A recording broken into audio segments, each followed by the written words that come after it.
Extreme পৰ্যায়ত আছে। মোৰ প্ৰশ্নটো হ'ল যে প্ৰথম তিনিটা আপুনি কাম প্ৰায়ৰিটি আজি মুখ্যমন্ত্ৰী হিচাপে দায়িত্ব লৈ নিশ্চয় আপোনাৰ মনলৈ আহিছে, কাইলৈ কেবিনেট বৈঠক আছে। মোৰ প্ৰথম প্ৰশ্ন হৈছে তিনিটা কাম আৰু অনাগত 5 বছৰৰ বাবে আপোনাৰ কেনেকুৱা ৰূপৰেখা, কেনেকুৱা পৰিকল্পনা? চাওক, আজিৰ দিনত মই তিনিটা কামলৈ নাযাওঁ। প্ৰথম কামটোৱে হ'ব কোভিডৰ পৰিস্থিতি নিয়ন্ত্ৰণ কৰা আৰু কোভিডৰ পৰিৱেশৰ লগতে আমাৰ নিৰ্বাচনী প্ৰতিশ্ৰুতিসমূহ পালন কৰা আমাৰ আন এক গুৰু দায়িত্ব হ'ব। আৰু মই আশা কৰোঁ যে অহাকালিৰ কেবিনেটৰ পৰাই আপোনালোকে আমাক এখন কৰ্মক্ষম আৰু চৰকাৰ গঠনৰ 24 ঘণ্টাৰ ভিতৰতে কামত নামি পৰা এখন চৰকাৰ হিচাপে দেখা পাব। প্ৰত্যাহ্বান যিমানেই নাথাকক কিয়, প্ৰত্যাহ্বানে মানুহৰ মনত কাম কৰাৰ হেঁপাহো আনি দিয়ে। মানুহেতো এভাৰেষ্টতো উঠিছে, গতিকে প্ৰত্যাহ্বানৰ মাজেদি আমি কাম কৰিম আৰু আমি সফল হ'ম। প্ৰথমতে আপোনাক শুভেচ্ছা জ্ঞাপন কৰিছোঁ আৰু আশা সকলোৰে আছে। প্ৰত্যাহ্বানৰ কথা কৈছে, নিশ্চয়কৈ কোভিড পৰিস্থিতি অতিকে জটিল। আজি এই অনুষ্ঠানত আহি থাকোঁতে মই দেখিলোঁ বহুকেইটা কণ্টেইনমেণ্ট জ'ন দেখিছোঁ, ক'তো কিন্তু সুৰক্ষা ব্যৱস্থা নাই আৰু বাঁহৰ তলেৰে বহুকেইগৰাকী ব্যক্তি কণ্টেইনমেণ্ট জ'নৰ পৰা বিনা দ্বিধাই ওলাই অহা সময় দৃশ্য পৰিলক্ষিত হৈছিল। এই ক্ষেত্ৰত জিলা প্ৰশাসনে হয়তো নিশ্চিতভাৱে কোনো ব্যৱস্থা গ্ৰহণ কৰা নাই। গতিকে এই ক্ষেত্ৰত কিমান দূৰ কঠোৰ হ'ব চৰকাৰখনে বা কিমান ধৰণে ইয়াক নিয়ন্ত্ৰণ কৰিবলৈ সক্ষম হ'ব?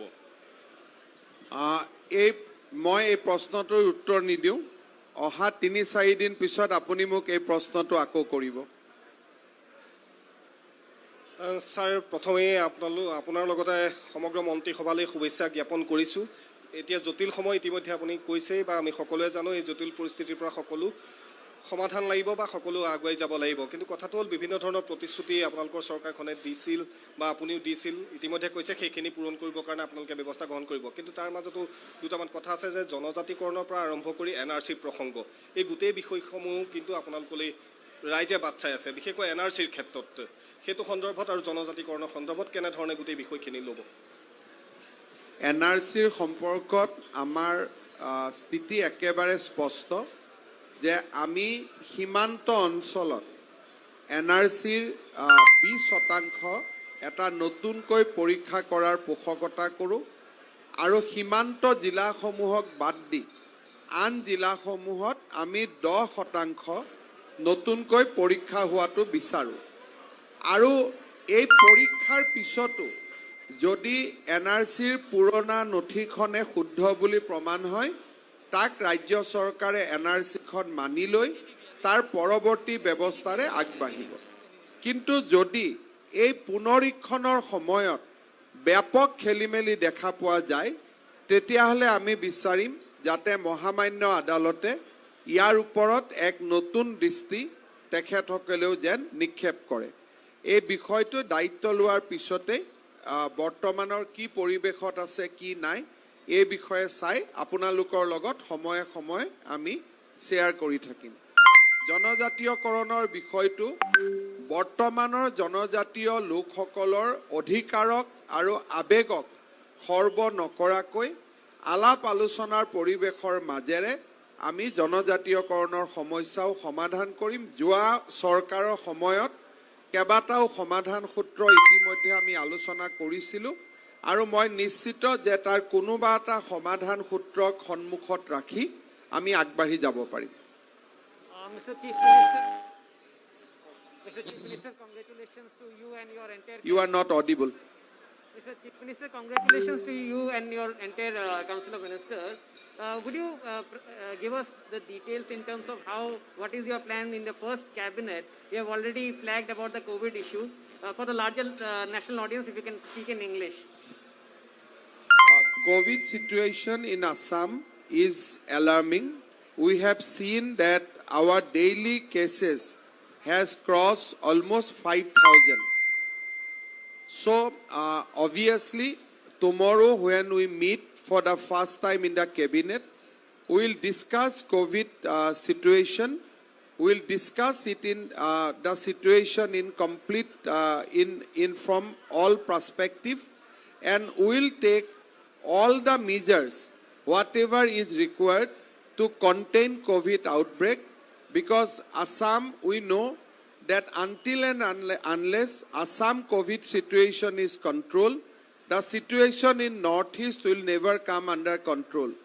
We have our responsibility towards our citizen, and we have also responsibility towards entire Northeast. So Assam government will do its best, and tomorrow after the cabinet, I will elaborate our line of action. মুখ্যমন্ত্ৰী ডাঙৰীয়া শুভেচ্ছা জনাইছোঁ আপোনাক এটা কথা খুব চৰ্চালৈ আহিছিলে যে ৰাজকোষত পুঁজি নাই এনেধৰণৰ বিষয়বিলাক খুব চৰ্চালৈ আহিছিলে আৰু ধাৰণাও কৰা হৈছিলে বহুতে আশাও কৰিছিলে আপুনি দায়িত্ব ল'লে আপুনি মুখ্যমন্ত্ৰী হ'লে এনেধৰণৰ বিষয়বিলাক চিন্তা কৰিব নালাগে গতিকে এই বিষয়টো কেনেধৰণে মোকাবিলা কৰিব আপুনি এই বিষয়টো সন্দৰ্ভত ৰাজকোষত তাৰ কিমান পুঁজি আছে কি নাই ইমান মই ফাইনেন্সিয়েল ইছ্যুলৈকে যাব খোজা নাই But আজিৰ ডেটত we have 7,000 crores in our treasury, which is fine.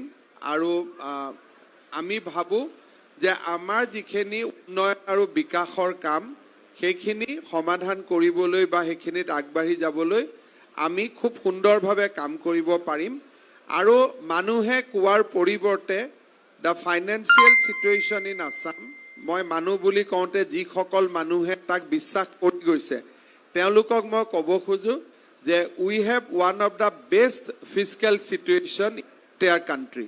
So Assam is doing best and Assam will continue to do the best, and there is absolutely no cause of concern on Assam finance.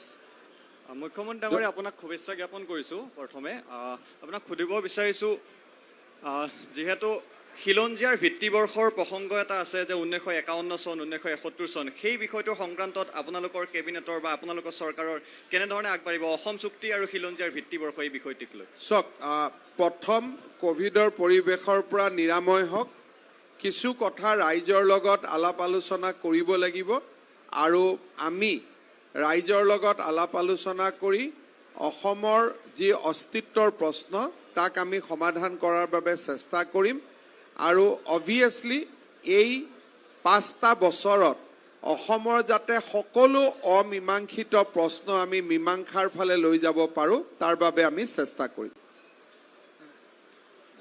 মুখ্যমন্ত্ৰী ডাঙৰীয়া প্ৰথমে আপোনাক অভিনন্দন জ্ঞাপন কৰিছোঁ মই এটা বিষয় উত্থাপন কৰিব বিচাৰিছোঁ যিহেতু সংবাদ মাধ্যমত এইকেইদিন চৰ্চাও হৈ আছে আৰু শেহতীয়াভাৱে বিগত 15 দিনত প্ৰায় 10টাকৈ নাৰী নিৰ্যাতনৰ ঘটনা সংঘটিত হৈছে সেইদিনা ৰহাৰ চুমলীয়া ৰংহাংপি গোগামুখৰ দীপশিখা শইকীয়া এনেধৰণৰ যমুনামুখত এগৰাকী পিতৃয়ে নিজৰ মাতৃহাৰা কন্যাক ধৰ্ষণ কৰি 6 মাহ অন্তঃহত্যা কৰিছে সেয়েহে নতুন চৰকাৰখনে যাতে ন্যায়িক ক্ষেত্ৰত মহিলা সবলীকৰণৰ কথা যিহেতু আছে সেয়েহে শেহতীয়াভাৱে এনেকুৱা এখন আইন বা আপোনালোকৰ এই সমস্যাসমূহ যিহেতু আৰক্ষী প্ৰশাসনো আছে কঠোৰতকৈ কঠোৰ এটা ব্যৱস্থা গ্ৰহণ কৰি যাতে দোষী শাস্তি পায় তাৰ বাবে কেনেধৰণৰ ব্যৱস্থা গ্ৰহণ কৰিব আমাৰ আপুনি যিখিনি সমস্যাৰ কথা ক'লে সেইখিনি আমাৰ সকলোৰে সমস্যা আমাৰ আই মাতৃসকল ভাই ভণ্টি বাইদেউ সকলোৱে এই অসমখনত সুৰক্ষিত অনুভৱ কৰিব লাগিব এই ধৰণৰ প্ৰতিটো ঘটনাৰ লগত জড়িত অপৰাধীক শাস্তি প্ৰদান কৰা আমাৰ চৰকাৰৰ প্ৰাথমিক কৰ্তব্য হ'ব আৰু মই আপোনালোকক নিশ্চিতভাৱে মই প্ৰতিশ্ৰুতি দিম যে আপোনালোকে এই গোটেই কেইটা ঘটনাৰ তদন্ত আৰু দোষীক শাস্তি দিয়া আপোনালোকে দেখা পাব মুখ্যমন্ত্ৰী ডাঙৰীয়া আপুনি যেহেতু আৰম্ভণিতে কৈছে যে শান্তিৰ স্বাৰ্থত পৰেশ বৰুৱা ডাঙৰীয়া আলোচনাৰ মেজলৈ আহিব লাগে কিন্তু সেইটো বাস্তৱত আচলতে সেই কথা হ'বৰ কাৰণে যিটো আপোনালোকৰ চৰকাৰখনে পৰেশ বৰুৱাৰ সৈতে যিটো পোনপটীয়া যোগাযোগ বা তেওঁক মেজলৈ আনিবৰ কাৰণে যি ধৰণৰ পদক্ষেপ ল'ব লাগে কিবা চিন্তা আপুনি কৰিছে নেকি এই মুহূৰ্তত কাৰণ আপুনি আহ্বান জনাইছে কিন্তু সেইটো যাতে বাস্তৱত এটা এখন ৰূপ পায় সেইটো কাৰণে আপুনি কিবা চিন্তা কৰিছে নেকি চাওক মেজলৈ আমিও আনিব লাগিব তেওঁ আহিব লাগিব দায়িত্ব দুইটা পক্ষৰে আছে এনেকুৱা নহয় যে অকল আমি আনিব লাগিব তেওঁ আহিব নালাগিব তেওঁ আহিব লাগিব আমিও আনিব লাগিব গতিকে দুইটা পক্ষৰ মাজত কথা বতৰা হ'ব লাগিব আৰু ডেফিনেটলি যদি আমাৰ মন আছে তেখেতৰো যদি মন আছে তেতিয়া যোগাযোগ কৰাটো বহুত টান কাম নহয় মুখ্যমন্ত্ৰী ডাঙৰীয়া প্ৰথমতে শুভেচ্ছা জ্ঞাপন কৰিছোঁ আপোনাক আপুনি কৈছে আপোনাক সকলোৱে জানে যে এজন ভিজনাৰী লিডাৰ বুলি আপোনাক সকলোৱে মানি ল'ব এতিয়া বাধ্য হৈছে বা মানি আহিছে তো আপুনি কেনেধৰণৰ এটা ভিজন দেখিছে অনাগত 5টা বা 10টা বছৰত কাৰণ অসমখন এখন সমস্যাজৰ্জৰ ৰাজ্য বিভিন্ন সমস্যা আছে আপুনি গোটেইখিনি জানেই কেনেধৰণে আপুনি দেখিছে ইণ্ডাষ্ট্ৰিয়েলাইজেশ্যন কেনেকৈ হ'ব কৃষি ক্ষেত্ৰত আমি কেনেধৰণে বেছিকৈ আগবাঢ়ি যাব পাৰিম মানে আমাৰ জিডিপি গ্ৰথটো কেনেকৈ হ'ব 5খন ৰাজ্যৰ ভিতৰত যাবলৈ হ'লে কোনটো ৰোড মেপৰ দ্বাৰা আপুনি লৈ যাবলৈ বিচাৰিছে চাওক আমি যদি যোৱা 5টা বছৰৰ কাৰ্যকালক সূক্ষ্মভাৱে চাওঁ অসমে এতিয়া সেই যাত্ৰাৰ পথত ধাৱমান হৈছে জিডিপি গ্ৰথত চাওক এডুকেশ্যনত চাওক লিটাৰেচি ৰেটত চাওক এক্সেছ টু এডুকেশ্যন চাওক ৰোড নেটৱৰ্ক চাওক এতিয়া আমি তীব্ৰ গতিত লক্ষ্যৰ প্ৰতি ধাৱমান হৈছোঁ আৰু মই ভাবোঁ যে আমাৰ চৰকাৰৰ প্ৰথমখন বাজেটত আমি তেনেকুৱা দিশ আমি দেখা পাম আৰু 5টা বছৰত আমি বিগত 5টা বছৰত যি ফাউণ্ডেশ্যন নিৰ্মাণ কৰিছিলোঁ তাৰ পৰা আমি আগুৱাই গৈ আমি আমাৰ লক্ষ্যৰ ফালে ধাৱমান হ'ম মই তাক বিশ্বাস কৰোঁ ডিটেইল কি ৰাস্তা দি কি ধৰণে কৰিম এই গোটেইবিলাক আমি আমাৰ প্ৰথম বাজেটখনত আমি নিশ্চয় ৰাইজৰ সন্মুখত দাঙি ধৰিম মই প্ৰথমে আপোনাক ধন্যবাদ জনাইছোঁ যিহেতু আপুনি যেতিয়া স্বাস্থ্যমন্ত্ৰী হৈ আহিছিল সেই সময়ছোৱাত কিন্তু আপুনি যেনেদৰে কৰোণা ভাইৰাছৰ লগত আক্ৰান্ত হোৱা ৰোগীসকলক দিনে নিশাই একাকাৰ কৰি মাৰ বান্ধি থিয় হৈছিল আপোনালোকৰ চৰকাৰখনে যিগৰাকী স্বাস্থ্যমন্ত্ৰী হিচাপে নিৰ্বাচিত কৰিব তেওঁ সেই দায়িত্ব পালন কৰিব পাৰিবনে আমি অসমবাসীৰ হৈ মই এই প্ৰশ্নটো উত্থাপন কৰিছোঁ আপোনাক মুখ্যমন্ত্ৰীয়েও কৰিব স্বাস্থ্যমন্ত্ৰীয়েও কৰিব আৰু আমি 14জনে একেলগে কৰিম আমাৰ বিধায়কসকলেও কৰিব আৰু আপোনালোকে এখন ইংৰাজীত যাক কয় প্ৰ'এক্টিভ গভৰ্ণমেণ্ট আপোনালোকে এখন প্ৰ'এক্টিভ চৰকাৰক দেখা পাব ৰাতি 12টা বজাতো চৰকাৰখনক পাব ৰাতিপুৱা 5টা বজাতো পাব দুপৰীয়া 2টা বজাতো পাব So, firstly, congratulations to you. During the election campaign, the BJP has previously mentioned that about the love jihad and the land jihad, etc. issues. So, your government will bring appropriate laws to tackle these love jihad or the land jihad issues in the state? Every promises which we have made during the election is not for just to make promises. These are promises for implementation. These are promises which are solemn for us. So we will do everything possible to implement those promises into reality. Thank you. Hello, sir. Sir, last question, sir. Yes. If you don't mind, sir. Congratulations to you, sir, on becoming Chief Minister. Sir, I have a question, sir.